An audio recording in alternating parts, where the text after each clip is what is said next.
How you doing? We've been on the road 2 weeks now, and I just wanted to answer a few questions that have been asked to me about YouTube. I've lost a couple of subscribers because I'm not doing cargo trailer builds right at this very moment. Well, yes, I did build my cargo trailer, and I recorded the building process on that, and I'm glad that people find value in that. But I think there's a part of this that also requires me to show that I'm actually using the build and I'm not just blowing smoke. And I'm sorry that people are upset that I'm not actively building, but these places I stay at, you really don't, there's no need to do any building because I've done the building already, and it's really not well liked for you to be building your stuff while you're in campgrounds. An occasional little quick patch, yeah, that happens, but my wife and I have been on the road and slept in our camper trailer every day for the last 2 weeks, and we have probably 3 to 4 more weeks to go.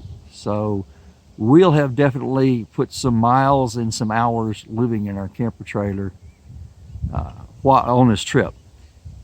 Things that have gone wrong. All right, one of the problems we're having is, of course, our door is a little bit warped, so we had to put in the multiple layers of weather stripping, seal the gap. Well, it's not sticking well. The second issue we had was this freaking smoke detector.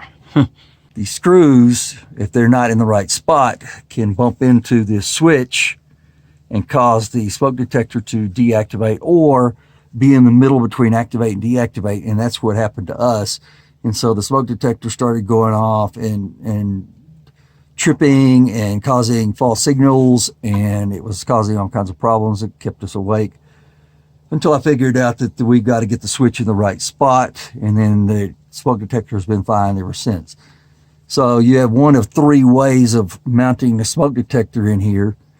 Make sure you choose one where the screw head won't bump into or vibrate up against the screw. The second issue that has come up is people want to see our campground. Well, there are crazies on YouTube. There are crazy people out there. I'll show you our campground after we've left the campground. I'm not going to show you. We're staying at this particular campground 2 weeks. I'm not showing you this campground until we're ready to roll out, because I don't need people to show up from YouTube on my front doorstep in the middle of the night. Several of you have asked, and so here is where we're staying for a couple of weeks.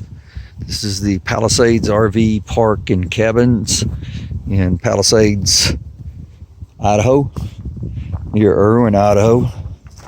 It's in the Swan Valley, and so we have full hookups here. It was $400 a month, which is not a bad price, and it's a nice place. It's got washer and dryer and showers and full hookups, and it's quiet, peaceful.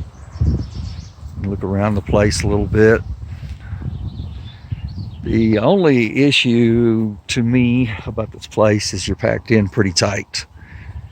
So no, we're not off grid for 2 weeks, but like I said, we'll be here a couple of weeks. We paid for a month. We'd be here a couple of weeks. It was more expensive if we paid for 2 weeks. So we paid for a month, and that gave us flexibility to come and go when we were ready.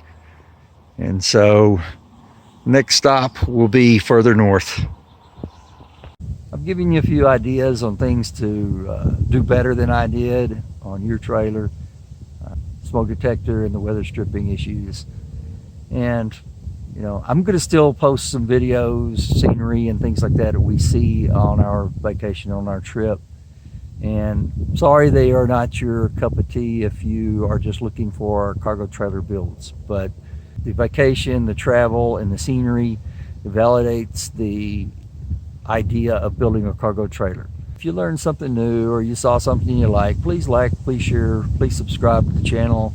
I do appreciate all of our subscribers. We're up to 600 now. I never would have thought 600 people would care what I say. So that's that's kind of interesting. There's more to come. Thank you for watching, and I'll see you soon, YouTube.